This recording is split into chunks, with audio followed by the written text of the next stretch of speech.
Thanks for coming out. I'm Dan Slater, Director of the Center for Emerging Democracies. And I would say two of the real strengths of our center, two things we most believe in is our postdocs. And our postdocs are really the heart of our program and our interdisciplinarity. We really try to run across the gamut of social sciences. And so it's doubly pleasing to have Katlyn Carter back today, a former postdoc at the Center of Emerging Democracies.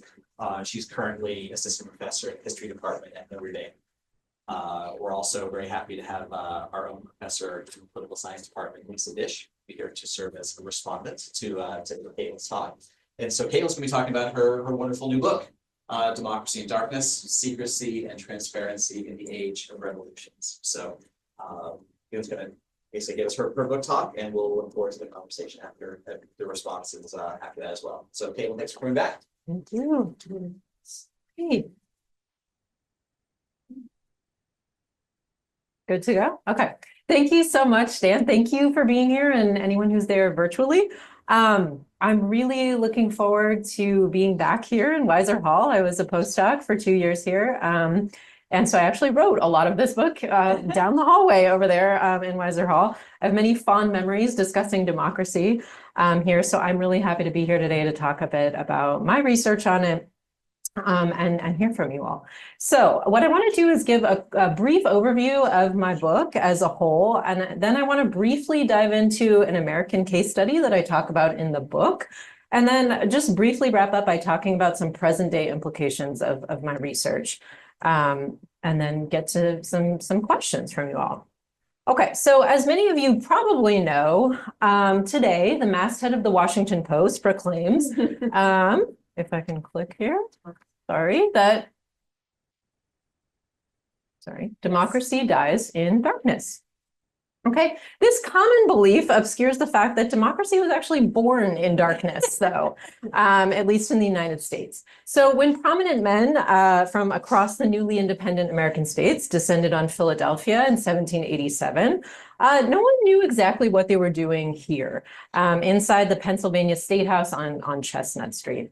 Now, the members of the Constitutional Convention decided very consciously to keep the contents of their meeting secret as they hashed out a new political framework for the United States.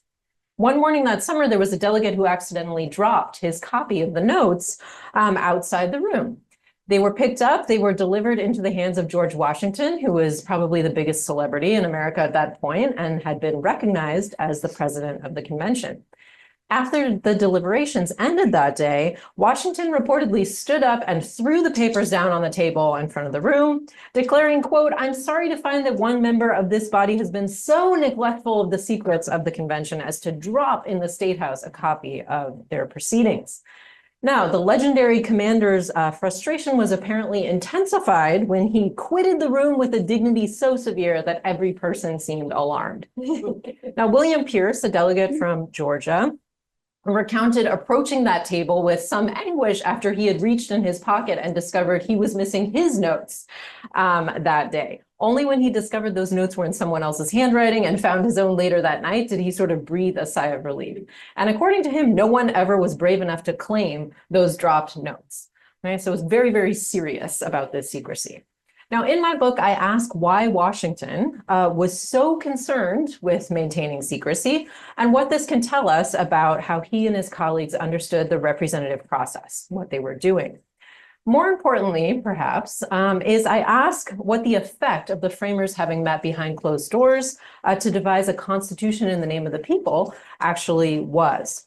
So almost all histories of the Constitutional Convention note that it was held behind closed doors and under oath of secrecy, but not very, there's no work that's really fully recognized the significance of that fact. So in my book, I place procedural decisions like this one front and center to argue that we really can't understand how the framers or anyone else understood representative government back in the 18th century without examining how they actually practiced it. So whether that be in the convention or in subsequent legislative bodies.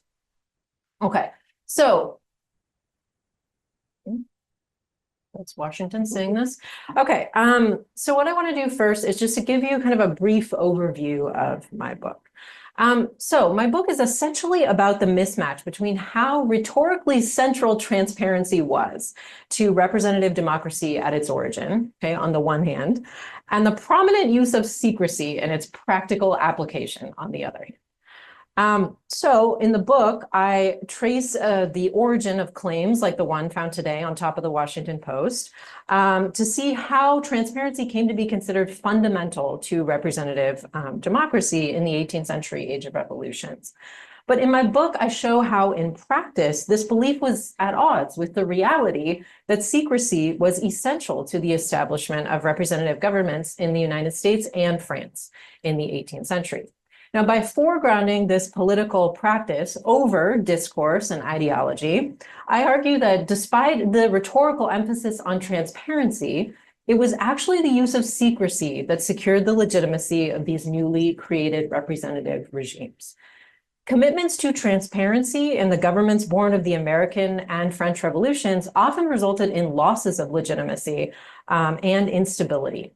So on the other hand, you had secrecy allowing for representative government to gain legitimacy as a democratic form by shielding much of the daily work of governments from the people ostensibly being represented in that government. So the use of secrecy made it possible for elected representatives to take actions that did not always appear to be the most popular without sort of losing their legitimacy as voices of the people, which was key.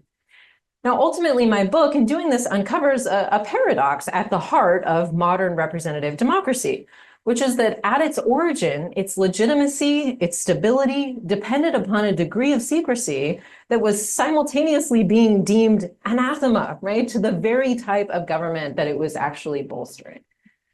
Now, my book takes off from a recent revival of scholarship on the age of revolutions to offer a transatlantic history of political practice, placing decisions like the ones that deputies made about the place of transparency and secrecy in government and the debates that engendered really front and center. So in the book, I examine how founders like James Madison, George Washington, Thomas Jefferson answered a question that we are still asking today, which is, what does it mean to represent the people in government? It further traces the thinking of French revolutionaries like Jean-Paul Marat, Jacques-Pierre Brusseau, and Maximilien Robespierre about the proper relationship between the people and their elected representatives. And most importantly, the book takes up this task not only by examining what they wrote in a theoretical capacity, but by actually dissecting the daily decisions that they made as they attempted to translate ideas into actual practices of governance. So in my book, I really treat practices as constitutive of concepts, pushing the political and intellectual history of these revolutions beyond the traditional focus on discourse and ideology, to look at how things were playing out on the ground.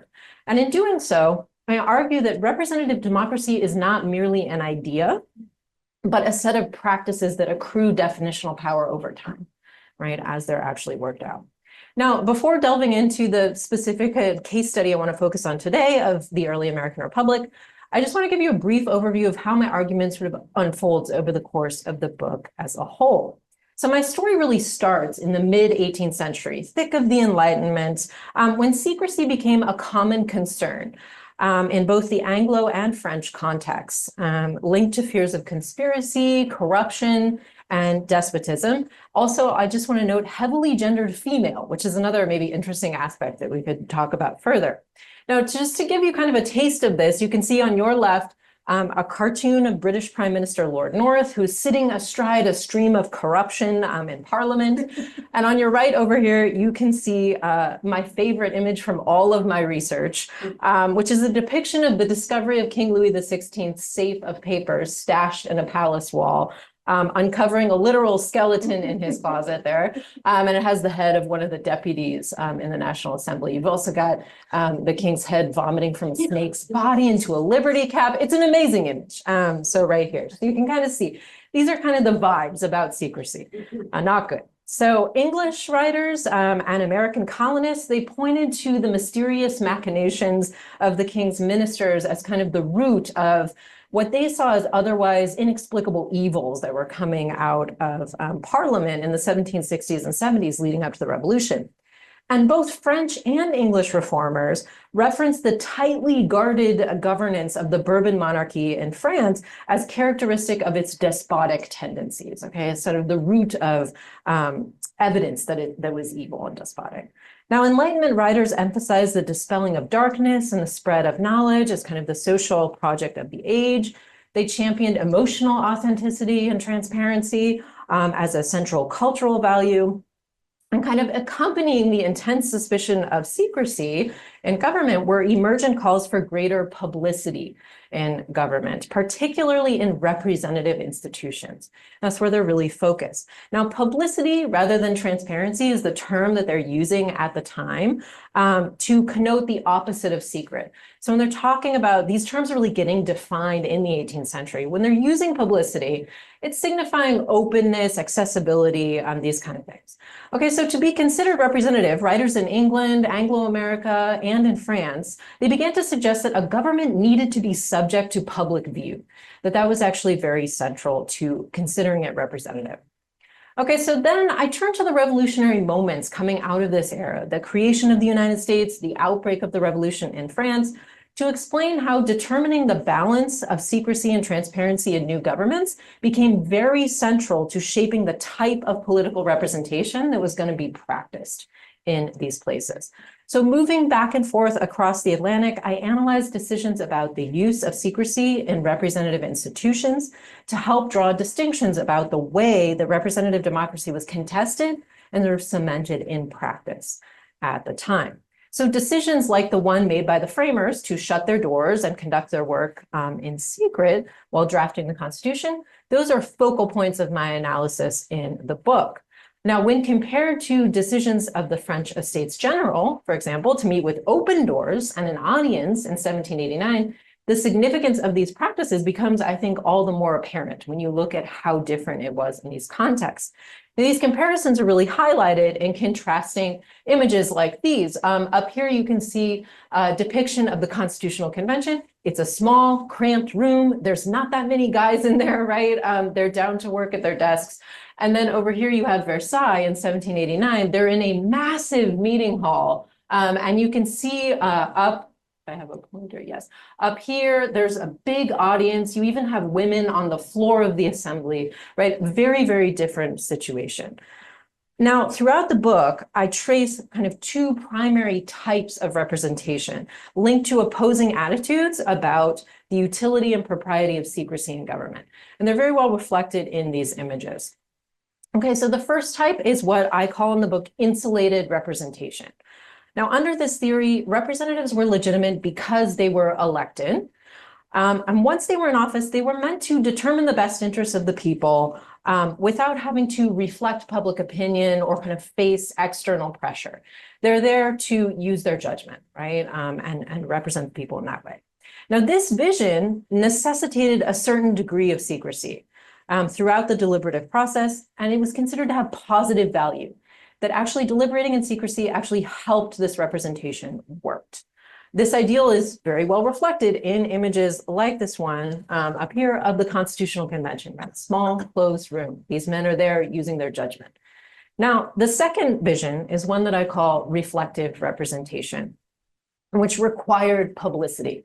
Okay, so publicity was necessary under this theory to facilitate the reflection of public opinion throughout the decision-making process, even between elections, right? That the citizenry had an active role to play, and they needed to be able to see what their representatives were doing in order to play that role.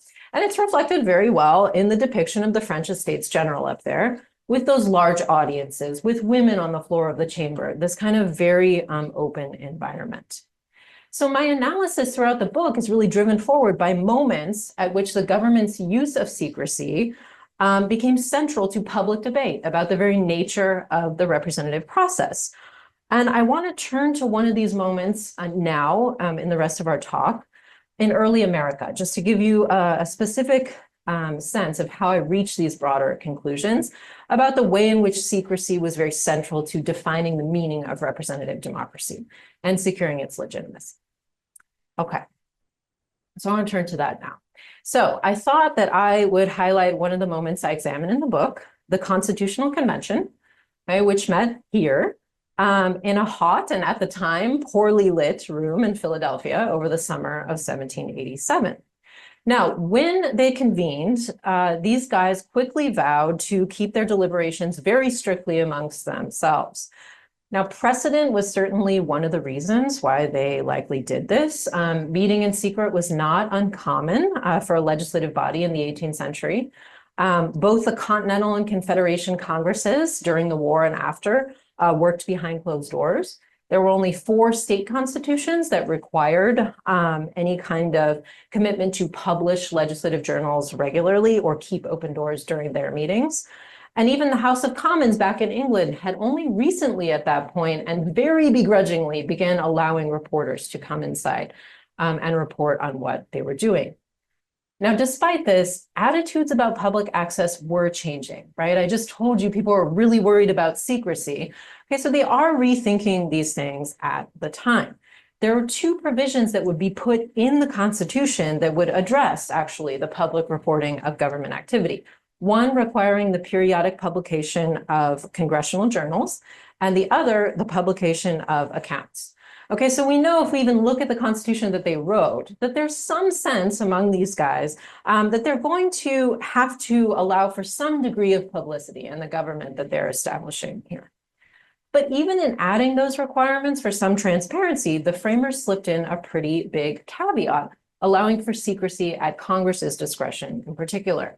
So in Article 1, Section 5, the Constitution requires that each House, the Senate and the House, shall keep a journal of its proceedings and from time to time publish the same, excepting such parts as may, in their judgment, require secrecy, right? Huge latitude there in that clause.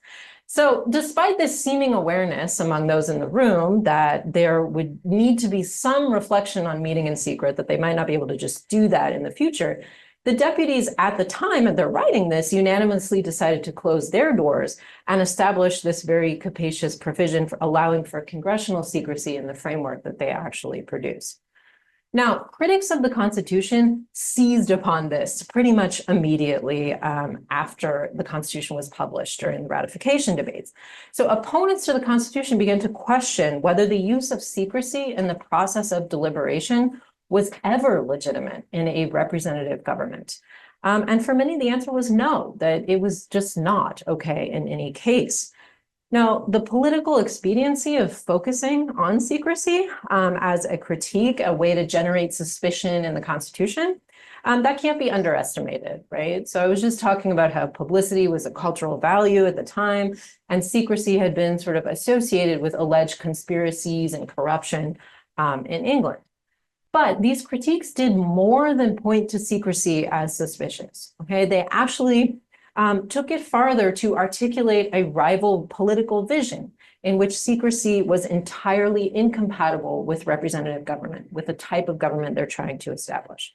So many anti-federalists, as opponents of the Constitution were called, they considered secrecy to be entirely illegitimate in a representative republic, specifically because of how they define political representation as a mirror or a microcosm of society, that conception that I was calling reflective representation. So anti-federalists rejected secrecy entirely.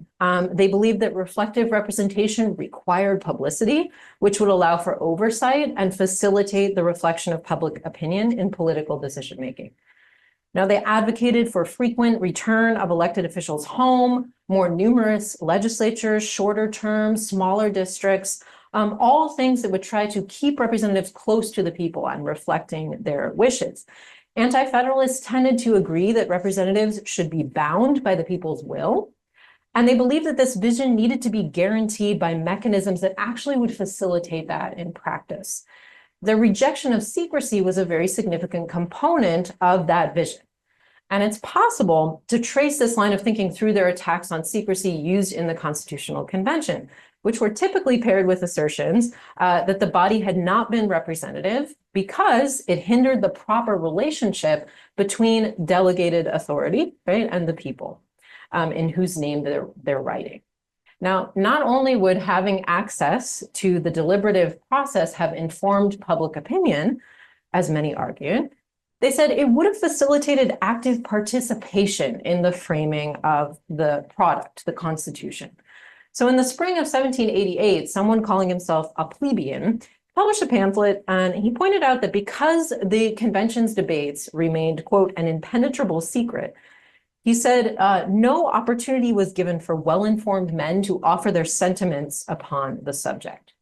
Okay, so now that the Constitution had been published, a free discussion had brought to light its defects as well as its strengths, and the author used this to advocate that another convention should be called based on this open conversation. Now, the Constitution was presented to the people as an all or nothing prospect. They did not allow for amendments to be offered as part of the ratification process. But you had many who were arguing that deliberating on behalf of the people to produce a document in their name required their input in some way, and that had been shut off. This input couldn't be obtained when the process of deliberation was concealed, right, from the people, and only a finished product was presented to the public to sort of affirm or reject. Now, the debate that emerged over whether amendments should be allowed as part of the ratification process amounted to a contest over the degree to which the broader public should be involved in the process of lawmaking, or in this case, constitution making in a representative government. Now, as early as the fall of 1787, right after people first saw the Constitution, an acrimonious back and forth took place on just this question between the anti-federalist Cato, writing in the New York Journal, and the Federalist Caesar, writing in the New York Daily Advertiser. Now, Cato, he told his readers to teach the members of that convention that you are capable of supervision of their conduct. The same medium that gave you this system, if it is erroneous, while the door is now open, can make amendments or give you another, if it is required. Now, 4 days after this, Caesar retorted that the door was not always open for suggestions, and that in fact it was presently closed. And he asked Cato why he had not offered his expertise and ideas while the convention was meeting, at which point he said that the door was open to offer this kind of feedback. Now, Cato responded very directly to this by pointing out that, contrary to what Caesar seemed to believe, the door during the meeting of the convention had quite literally been shut. And so he said the convention, too, when in session, shut their doors to the observations of the community, and their members were under an obligation of secrecy, as if nothing transpired, right? To have suggested remarks on unknown and anticipated principles would have been like a man groping in the dark and folly in the extreme, right? So he points out that there was no period for people to offer their ideas because they had been shut out of the process. Now, Federalists, or advocates of the Constitution, they came back at this and they defended secrecy's utility in the framing. And though they did that, the state ratifying conventions, they pretty much almost all met with open doors. They felt like they could not replicate this.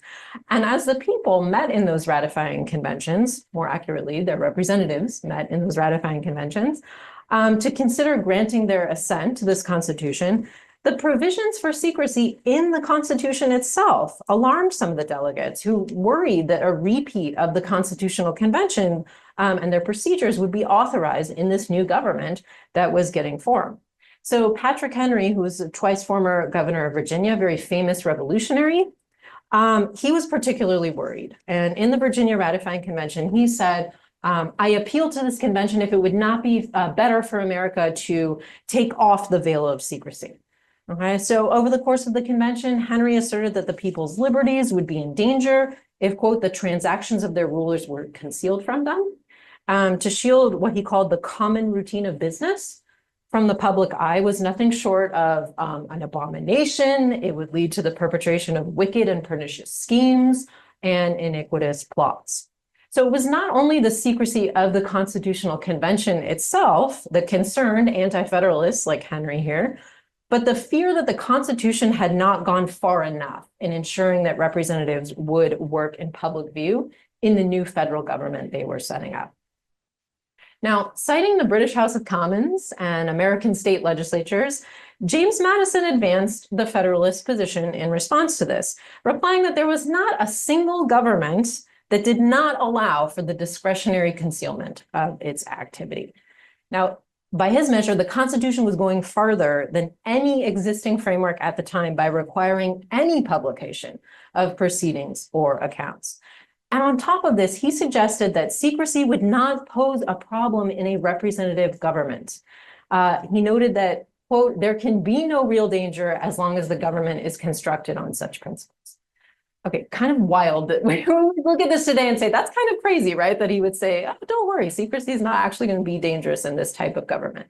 But these are kind of the arguments getting advanced.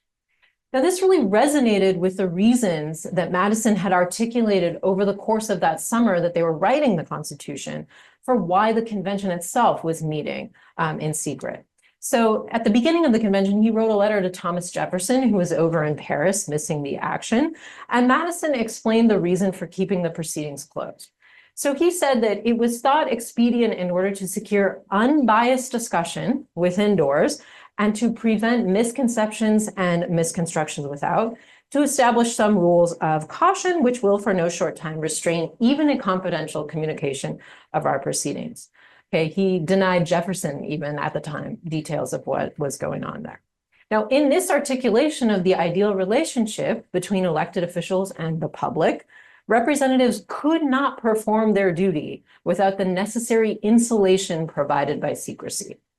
And we should remember that at the time, the case being made for secrecy was not just defensive, right? Framers like Madison were making a positive case for it and its utility here. Now, I like to do this with my students to highlight this point. If we imagine today that there was another constitutional convention called, which some people do want in the United States, this movement is out there. If it were held publicly and sort of every aspect, every proposal was constantly being debated on cable news or TikTok or, you know, X, whatever, social media, do we think they would get very far? My students often think, no, we would not, like they would not agree on anything, right? It would probably break down. Now, on the other hand, you could say if it was held in secret, would people tolerate that? Also probably not, right? So it's kind of a catch-22. If we think the project probably wouldn't get very far, Madison certainly thought this would have been the case even in the 18th century, right? Before there was social media or these kind of rapid forms of communication. Decades after the original convention, he noted that without secrecy, no framework would have been agreed upon. Okay, so he actually thought that without secrecy, there would be no constitution. It was that central to the process. Now, I think it's worth sort of pausing to consider the extent to which Madison might have been right about the effect of the convention's deliberations being kept secret, both at the time and long afterward, even today. So in the immediate aftermath of the convention, the fact that what had happened inside was not widely known did allow for malleability, to put it kindly, I would say, in addressing the intentions behind and implications of certain provisions in the Constitution. Now, there are lots of examples of this, but maybe the most consequential might be about the institution of slavery, right? Because it was not clear how the clauses related to it were crafted, you had both pro and anti-slavery delegates going home and reporting that they had done what was possible given the confines of the situation they faced, and that the document either protected the institution or laid the foundation for the eventual elimination of slavery.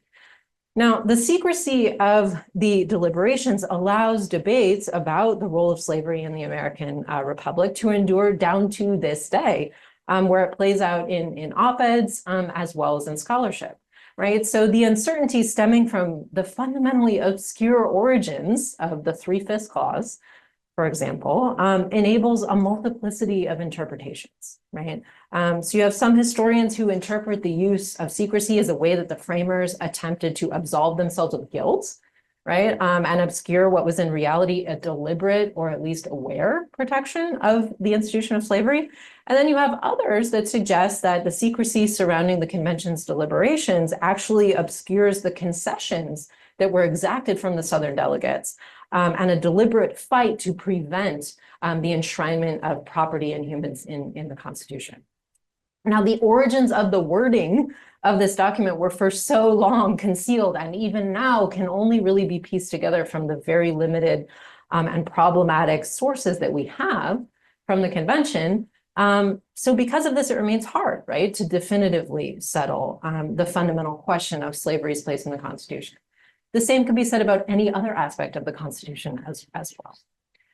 Now, I want to quickly turn from the effects, right, back to the motivations for a second, behind that commitment to meeting in secret.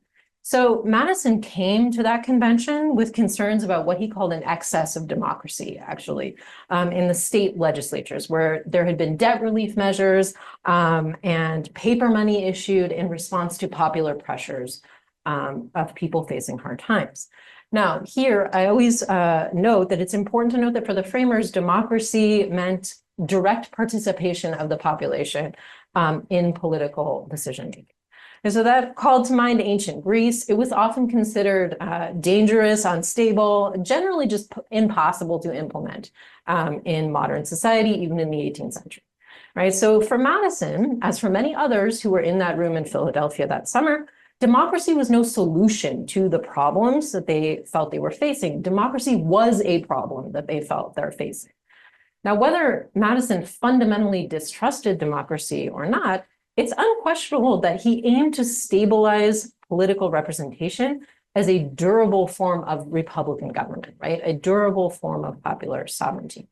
Okay, so, as he outlined in the Federalist 10, Madison explicitly stated, right, that a republic could avoid the pitfalls of democracy by refining public views through representative institutions. He also argued that an extended, right, a large republic could endure where others had failed by enlarging the political sphere to elicit the election of what he called fit characters who would have enough distance from popular pressure and factional interest to make sound decisions on behalf of the entire nation. So shielding the details of political deliberation from public view, along with increasing the number of electoral districts and things like this, aligned with his vision of political representation. Okay, so to put it simply, Federalists rejected publicity. They believed in that idea of insulated representation, which was aided by the use of secrecy in order to create that distance to allow representatives to deliberate without facing that external pressure. So insulated representation meant that those representatives were made legitimate at the moment of election. After that, they're meant to determine the best interests of the people without having to bend to external influence. So secrecy really became another crucial way to create that distance and to allow for legislative decision-making without that ongoing pressure as they perceive it from the unelected public. Now, Madison is a really interesting figure to follow because, as some of you might know, he appears to change his mind very much about secrecy. And some scholars have argued about democracy, or sort of the very system that he helped to create. So essentially, he kind of shifted from this Federalist understanding of insulated representation to a more anti-Federalist understanding of reflective representation. And his thinking about secrecy evolved accordingly. So throughout the 1790s, as he gets into Congress, he generally supports the open doors of the House of Representatives. He plays an instrumental role in the founding of an opposition press. And he publishes essays advocating for an active role for public opinion in what he calls a free government. Now, what accounts for his changed mind? How do we make sense of this?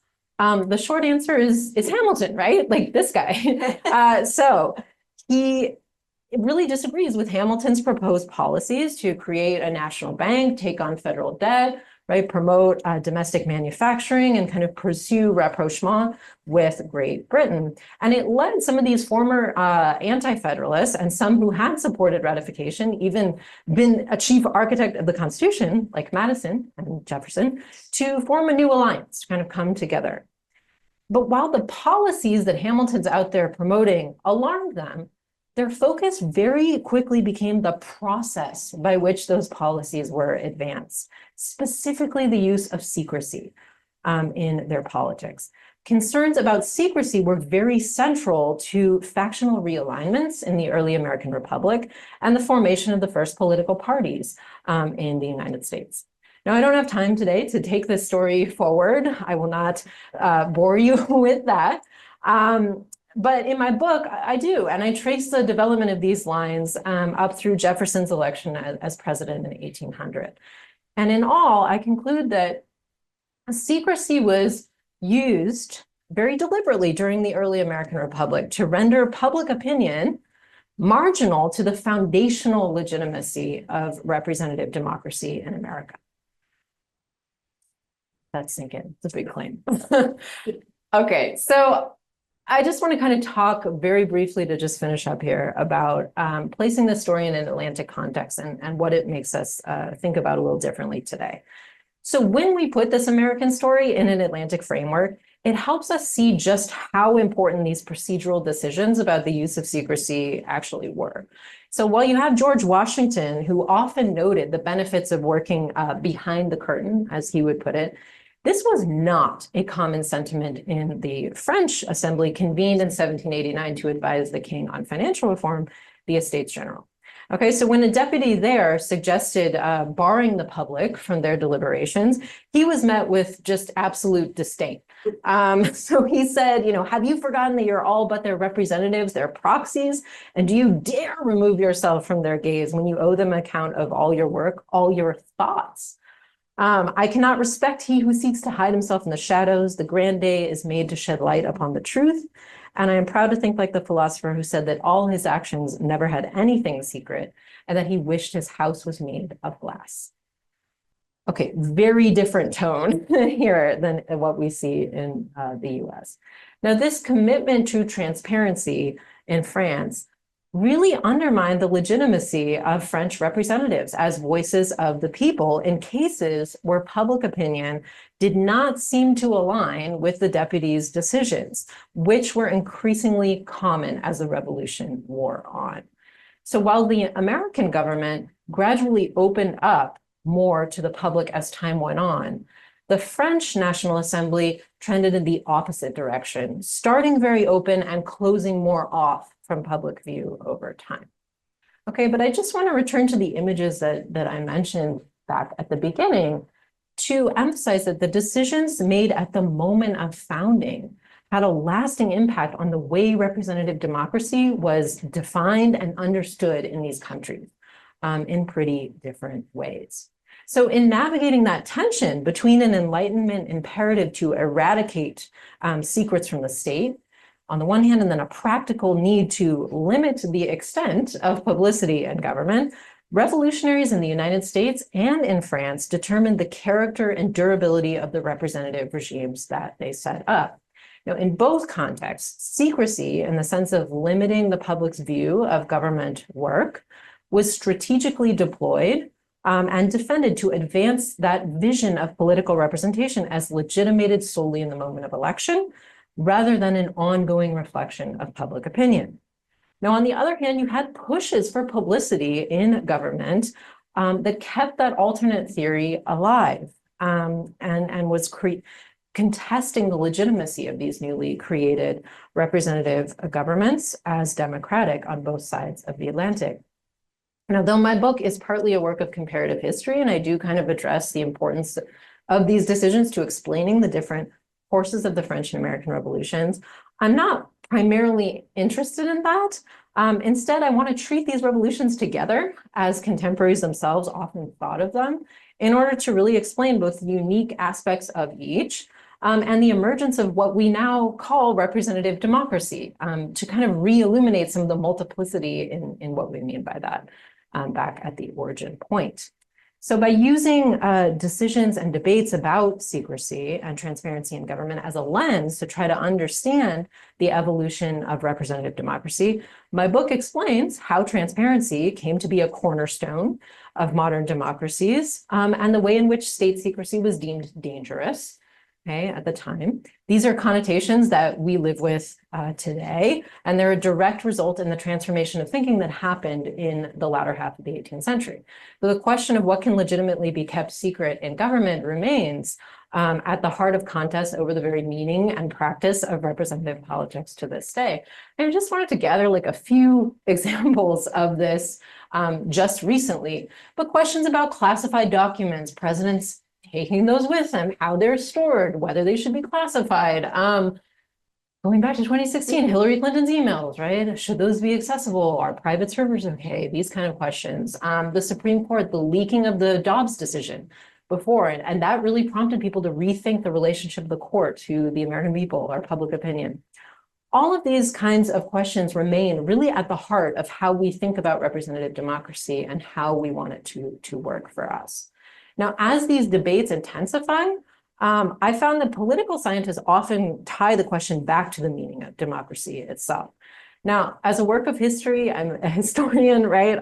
My research is not aimed at producing a policy prescription or settling the question of whether secrecy promotes or diminishes democracy. Political scientists always push me to do that, and I always refuse to do it. But I want to explain how, why, and with what effect the question of state secrecy was linked to the meaning of representative democracy in the first place. So attitudes about state secrecy and transparency, like understandings of representative democracy, they're not ahistorical, right? They have been shaped in different contexts over time. And in the modern world, we largely still live within the discursive and even legal frameworks established in the late 18th century, especially in the United States, which I think needs to prompt a thorough investigation of how those were actually constructed. And I believe that understanding debates over the way that secrecy and transparency played out at the foundation of modern representative democracy is really essential to clarifying the stakes of those debates today. So thank you so much for listening to me talk for a long time. I'm really looking forward to hearing your thoughts and questions.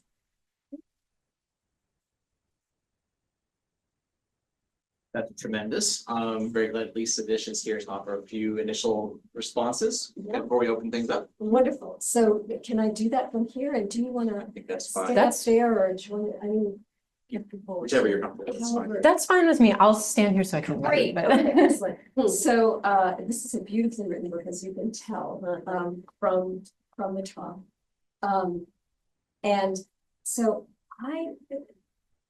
there's a part of, I think it's in chapter 2, where you have this beautiful discussion of the theatricality of representation and the relationship between publicity and that theatricality. And so I just want to read a little bit, because she didn't talk about that part, but you write, deputies made their names and careers by their orations on the floor of the assembly. Public speaking was a key component of political popularity itself, a creation of the revolutionary period. So that notion of getting a following as a representative becomes a creation of that period, and it derives from the theatrical dimension of representation, which is especially notable in the National Assembly because they're open. So that is wonderful. And I'm going to get this to a pointed question, but I just want to lay out another theme. You also develop in more detail there, or you place this idea of I'm speaking before an audience and I am trying to make a reputation and I'm trying to make a splash and I'm trying to gain a following. That is what publicity serves from the perspective of the deputy, from the perspective of the representative. That's what they call it. But of course, publicity had the meaning that you gave it more here in the notion of reflective representation, which is more of a watchdog, right? So the counterpart of reflective representation is vigilance, that the citizens are going to be watching what you do in order to hold you to account. And what is interesting to me is that both of these sides of publicity, the side that belongs to the deputy who is performing and the side that belongs to the watchdog, are just such clear and prominent components of populism in today. Yeah. And I think it's really interesting. And I'm going to ask this question, even though that's not really what your book is about, but we're talking about popular implications. So feel free to say, I haven't thought about it, I don't want to think about it, or maybe not, because it is really common to think that it is the democracy element of representative government that gives it its kinship to populism. And so we think that it's the fact that, yes, the mob rule, the people out of doors, all of the things that we do to stir them up. But what you are suggesting is that some really core principles of representative government, which are these dimensions of reflective representation and that idea of publicity, that actually those give a huge dose of a tendency towards populism. And it's not just the Democratic part, it's actually the representative part of this really interesting linkage that we treat as sort of it's all one phrase for us. We don't even think of it as a linking of two little train cars that don't necessarily belong in the same, trip. So have you, what do you think about that, of the light that your way of framing these debates about representation through the idea of publicity and secrecy? How does that, what light does that in part shed on populism today? And I've got a couple more things to say about it, but I want you to go at it from your concession. Yeah, thank you. I would say that I haven't thought about it or don't want to think about it. Maybe I don't want to think about it, but I have thought about it. Yeah, I think so. Yeah, in the book, I talk a lot about how democracy and political representation are, today we think about that as, oh, those are interchangeable, right? That's just kind of the most common form of democracy practiced around the world. And I try to recover a moment in the 18th century when that is not true, where some people think that they're antithetical, that actually, representation precludes democracy. So I'm trying to, in the book, recover that moment and think about some of the ways that those concepts get wedded and some of the challenges inherent in putting them together get like papered over a bit. And I think that what I find in the book is that secrecy, I think, is one of the ways that happens, in that it makes a political representation kind of less democratic, actually, but more like it tries to kind of tamp down some of those the dangers toward populism that you're raising. So something that I find, and I don't know if this answers a question, but something that I've thought about a lot and that I try to deal with in the book is, the very concept of transparency. Like I mentioned at the beginning, they use the term publicity, not transparency. So even the term publicity is very ill-defined in the period, and they're trying to work it out. And as you note, it has multiple meanings to different people depending on the vantage point. So I try to recover that tension between the performative aspects of it and the idea of an active vigilance coming into a political space. And I think something that's challenging is that within the idea of transparency, there's often competing tendencies, right? Like performing something is almost antithetical to authenticity of the thing, right? Even though both of those ideas are encompassed under transparency. And that's what people are demanding. But then what are they actually getting? And is it possible to get that authenticity when it requires this degree of performativity? And so that's something that I've been thinking a lot about, is that term transparency, or even at the time publicity, it's kind of a catch-all and we use it a lot. And I'm trying to recover some of the complexity of, okay, there are some benefits to it, or we might think of them as positive things. There are also some potential negatives from that. And that it's all been subsumed under this general label, but there's a lot of tension within that. And some of the strains of it do lead us in this more direction, leaning much more toward populism. Yeah, and I think what I sort of done this again in your excellent answer here.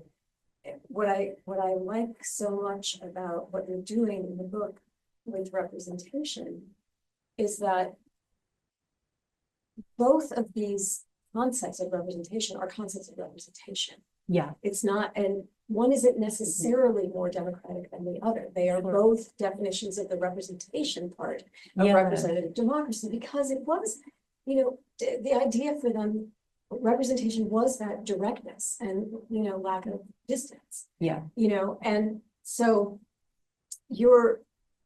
I do think that it's lovely that within the debate between these two versions of representation, we can see that there's a real populist strand in the one of them that doesn't have anything to do with directness and the mob and and the changing of public opinion every minute. So, you know, how can we give them control of anything, because they'll throw it away before they go to bed at night. Yeah, They'll wait- absolutely. Right, and those are really different critiques Absolutely. of popular, well, they're really different. Right, representation is clearly on the side of Republican government, either way, like either side of the Atlantic, you know, representation was Republican government, not democracy. So I think that you get that out really well. And the other thing that also I like, is your emphasis on vigilance, because that's something that, you know, still in political theory, like was on Orwell's book not too long ago, although he writes them so fast, I don't know how many have come since. But the notion of the surveillance as the role of the citizen, and this too, for me, has taken on, it's just such a root in populism right now. And that may be less about representation, that may be more on the democratic politics side, but when you have the notion of reflective representation, as you put it, and you have this active, vigilant role for the citizen, there's theatricality on their side as well. Yeah, They perform surveillance, and they perform watchdog. And the way they perform it is by manufacturing often conspiracy, often corruption, often hidden danger, like danger that the governor is concealing from the governed, because otherwise they feel like they don't have much to watch. Yeah. I mean, just watchdogging to say, well, yep, they voted on Everything's fine. size of water pipes last night. Yeah. No, you need a scandal. To find something. And you need to report, so I've been in public meetings on, really public policy that's sound, where one guy stood up and he went, show me the money. And everybody's like, yes. And I'm like, you're not in a movie. We are talking about a housing crisis. You all have places to live, but it was that spectacular theatrical performance of Watchdog. Yeah. That, yes, I like the way it is in your project, and then it also links to these sort of corrupt forms. Yeah, of absolutely. political representation. So I'm afraid that was more of a comment than a question, but yeah. No, something that I'll just throw out there, and be curious to hear what people think about this, is that a lot of times we're talking about two forms of representation that both still exist, right? And that even as individuals, I think we swing between these two, what we want more or less versus kind of who's in power or who we agree with. But they're kind of subsumed, right, under the mantle of representative democracy. And generally people think about reflective representation as more democratic and insulated as less democratic. And I'm trying to scramble that because of exactly kind of what you're talking about, where we have to really define what we mean by democratic, right? And what a democracy means or what we want from that. Because often when you have this reflective style, which is considered more democratic in the sense that people are involved, people are let in, it can lead to what we might think of, I say in the book, as like less democratic outcomes. We might think of them as illiberal outcomes. But those don't, like democratic outcomes, for lack of a better term, don't necessarily flow from democratic procedures or theories of representation. Whereas, we think about secrecy as just completely anathema, right? Very, very dangerous, but actually can produce more democratic outcomes.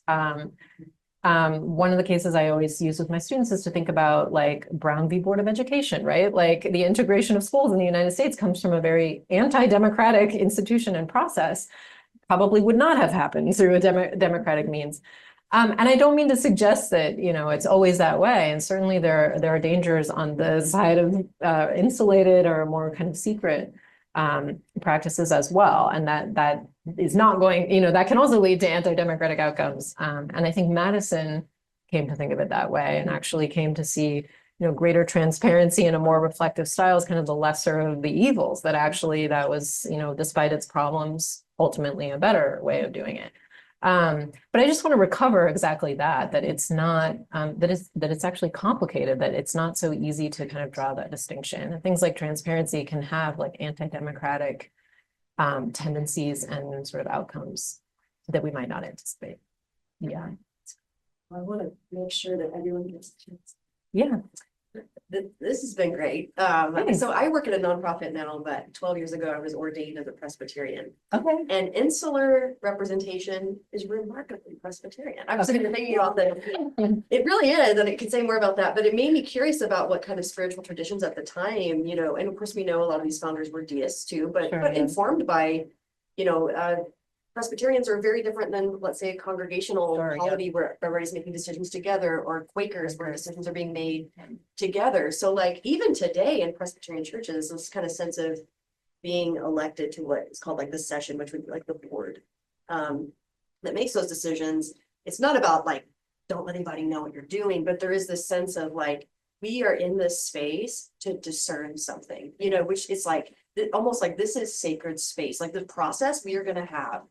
If something is gonna emerge from our voices right now on, you know, on behalf of the people, but we're not here to say, what's the majority of the people I'm representing, so I have to say that. Like, something is gonna be created in this Right, moment. right. And so I just found myself thinking like, oh, right, look at that, you know? And I do Absolutely. know that some of these people were influenced by that tradition. So I guess I'm just kind of curious, like how some of those, you know, spiritual polities of governing, you know, may have impacted that kind of flow back Yeah. and forth. Yeah. That's a great insight. Yeah. I really appreciate that. Yeah. Yeah, I mean, that's exactly, I think, how they think of it in this sense too, where if you're for that insulated model, it is this idea that the will of the people emerges through this deliberation. Yes. Right, of these people who are chosen because they have that time to deliberate, that something comes out of that is going to be, like Rousseau puts it, right, more accurate to the will of the people than if you gathered all the people and like polled them, right, to achieve that will. That it's actually better than that.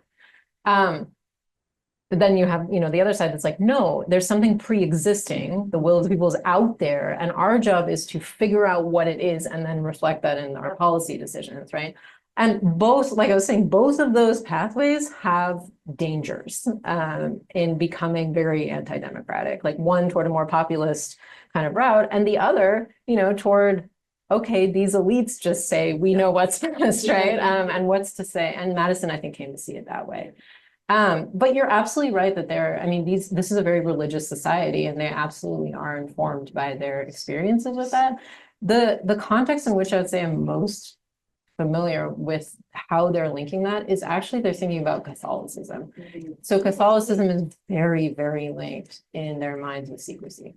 And it's just culturally in colonial America and the early United States is seen as like very dangerous and despotic, and that actually secrecy is really core to why, right? That there are all these spaces of secrecy. So in terms of the founders who are, you know, like the guys who are in the room where it happens, as the Hamilton musical would say, like that maybe is not, you know, driving them, but like in terms of how this gets discussed, like in a broader sphere, that's absolutely informing the way people are thinking about it. And even in France, I mean, the Catholic Church in the Revolution comes under a huge amount of scrutiny, and that also is like a core part of it, that you don't want to have secrecy like the church, right? You want it to be different and open. Sorry, that's not a more detailed answer. No, I mean, to that I question, just, but yeah, I have curiosities now. yeah. I'm just like totally like echoing Professor Dish's like perspective. The people really need a scandals to survive. Like, and I'm just like curious because I was doing information warfare during my master's degree here, and I'm just like I noticed that there's something very interesting that is related to this topic. That is like whether it is it's either transparency or like security. There's no way to have like the public trust to increase in the government. Okay. It's just like there's no way, because like in this generation, especially like on social media, we see all the scandals, all the things, all the structures, all the political like decisions are transparent to the public. Yeah. But there's like it's not helping the public to build the trust and then to build their, I think it's like to build their ability or to build the trust in their ability to participate in Yeah. affairs. Yeah. So I think the really problem is that either way, that either like transparent or like secure, either like we keep it in secret or like we make it transparent to the public, people will doubt Mhm. whether it is true or not. Yes. So I'm thinking that is there any like opportunities or like possibility that you think might help the people to build up their let's say political efficacy? Like saying that we are making the public thinking they're able to like make some difference. Yeah. Is there like any room that you can do? Wow. I wish I had a good solution to that. I would try to offer it if I did. I think that you're pointing out something really important, which is that a lot of these people at the time were thinking more transparency would promote more public trust. Yeah, and so what I talk about in the project is exactly what you're identifying, which is often it leads to declining public trust because people see more and more and think, I don't agree with that actually, or I don't want it to be done that way, are shocked by it, whatever. I mean, like people are interested in public, issues. Yeah. But they are not actually aware of what situation they are in, and then they kind of like identify the wrong, like from the wrong directions, and it goes like, oh, it's just because of I'm encountering this problem because of corruptions, because of like people are bribing from the higher, there's a hierarchy, so there's no way that I can go. So it's kind of like.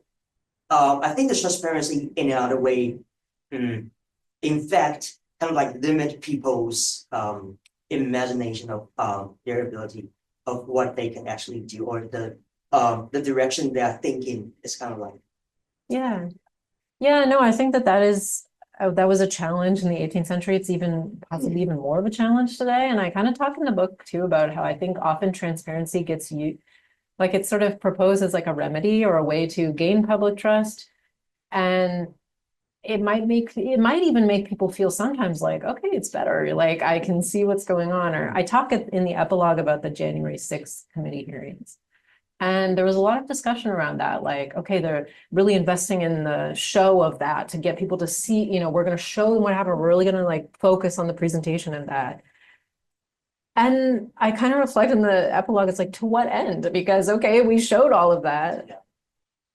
Like there's no outcome for that, right? Or you don't feel like it's not actually having a change, or it's not actually empowering people to do something about it, right? It's just like showing to them. So I talk a little bit in the book about how transparency and the way that it gets implemented also can kind of render people into more passive, like spectators, where they feel like, okay, you're seeing something, but you're not a participant in it.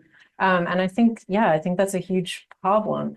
I don't think secrecy is like the solution to that, because that also breeds distrust, right? And disconnects people. So I'm not sure what the solution is. I know that's kind of a depressing answer, but I think that, finding some kind of balance there is a real challenge, because you don't want people to be just turned into kind of passive, or feel like they are passive, just spectators of what's going on. Yeah. Thanks for the presentation. I'm just curious, were there any common incidents or scenarios where insulated representation appears to be more beneficial?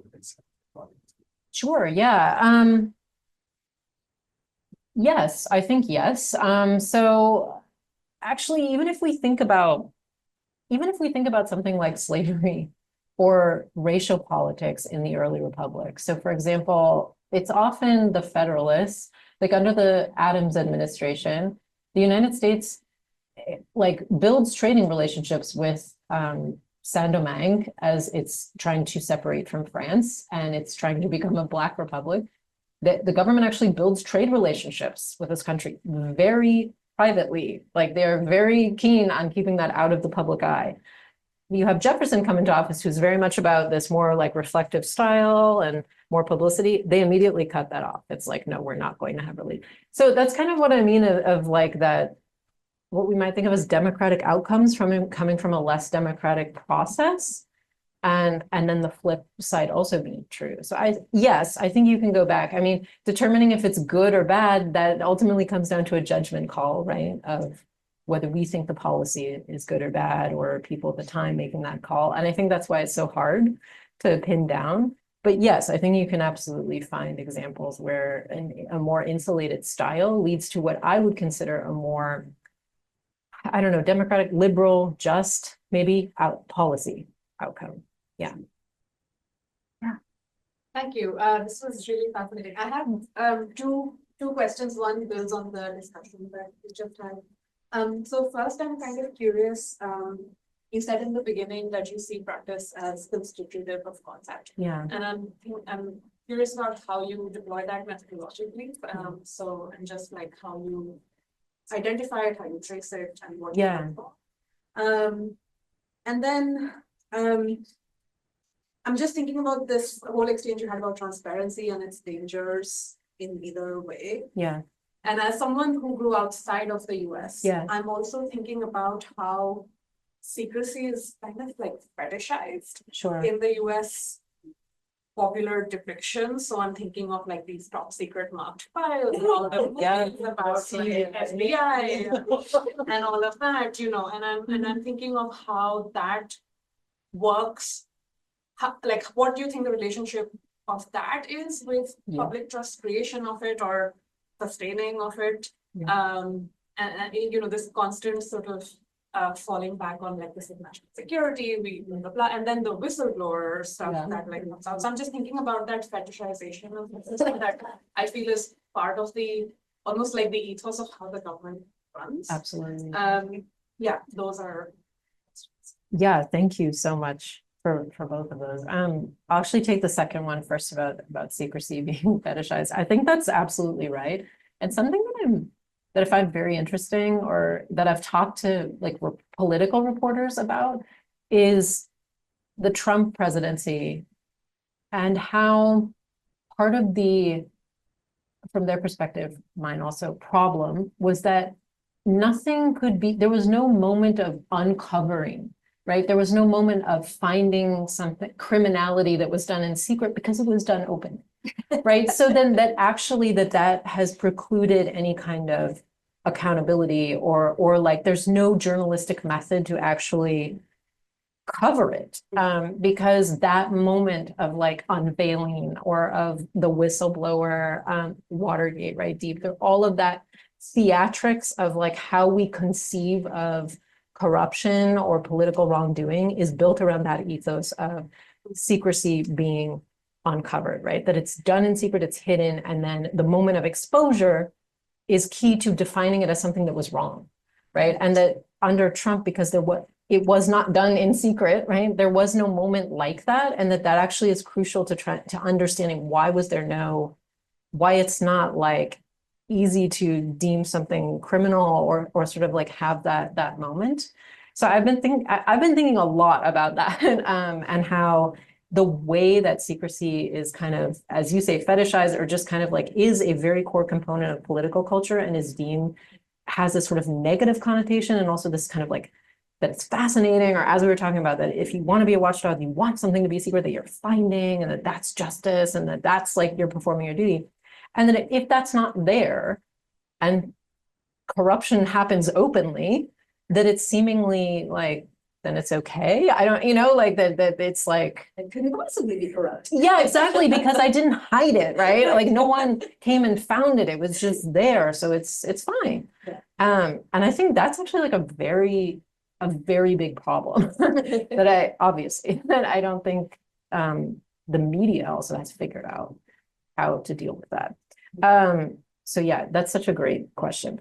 The other one about methodology, like practice as constitutive of concepts. So a lot of pushback that I would get when I was doing this project was like, okay, sure, they say that, secrets are bad, but they're actually keeping secrets, and people are only like making these decisions strategically, right? Depending on the position that they are in, whether they're in or out of power, these kind of things. And I think that's absolutely true. And so I had to kind of confront that. And what I came to think of it as is people kind of come up with these like a theory, right? Theoretical structures, these ideological commitments, and then they have to live their lives, right? And they come up against constantly situations that clash with that. And so what I tried to look for is like decisions that had to get made that often would clash with the way people talked about or wrote about how they thought about these questions. And I looked at, okay, what decision did they make? And often when they make those decisions, they then have to come back and like justify that decision, whether it's to themselves or others. And so in that process, I think they often come to reconceptualize the very ideas that they held. And so I actually think that that's really an important way of thinking about the history of ideas, is to actually think about how the ideas are, you know, formed through this iterative process, right? And this feedback loop between actually trying to live and like implement your ideas, that necessarily changes the idea itself. So that's kind of, I try to like look at it in that way. But thank you for that. So, one observation and then one question. So it's a wonderful talk, really, really wonderful. So that was the observation. There's two observations. No, so one observation is just that there's a lot of parallels in the kind of tensions that you're finding with more contemporary democratic cases around the world we're thinking about. So even when it comes to like the right of constitutions. Yeah. Right. So whether or not it's a more participatory process, Yeah. whether it's more, like in Indonesia, they famously called the constitution it was an inside job, in which, elites did it without a lot of Yeah. outside involvement, but the result has been a pretty stable democracy. Yeah. And that then tracks these debates we have about when democratization happens because, incumbent authoritarian regimes concede reforms versus when they get toppled. Yeah. And the kind of the pros and cons of these different paths to democracy as well. So these ways in which Spain and Portugal, there's all these endless debates about in Spain, the king kind of hands things over. In Yeah. Portugal, it's this coup and a revolution and Yeah. these lasting legacies of these things. So it's kind of an eternal question of like how you get democracy in the first place and then its lasting legacies. So I think it's just worth thinking about how you kind of interact with and overlap with those kind of ongoing endless debates about democracy. So that's really, really, really terrific. The question I had, and I don't know, is it possible to put back up the image of the two, your 1787 versus 1789? Yeah. Is that still? Yeah, it's Yeah. So when I looked at that, and so if you asked me, we just did like a word association Yeah. and said, so what's political scientist, what's the difference between these two pictures? What would come to mind for me would not be transparency or secrecy. The big difference that I see in these two pictures is a word you didn't use barely at all, which is participation. okay. And when political scientists talk today about what are the constituent elements of democracy, participation is one of the big ones. Yeah. You got a competition, you got a liberties, you got a participation. But that has become almost entirely flattened to electoral participation and the votes Yeah. and the franchise. Yeah. And so at this point, what's really interesting to, so I guess it's an observation too in a way, but it's interesting that this is participation that you're showing on the French side of things, but it's not about the franchise. It's not about, public opinion matters, surveillance matters, vigilance matters. There's some kind of a holding to account that's not actually through the ballot box. So in a way, you can think of this as almost a more enriched form of participation, Yeah. than what we think of it today. Yeah. Now it's kind of flat, you vote and you're done. But the question there is more, does this then track?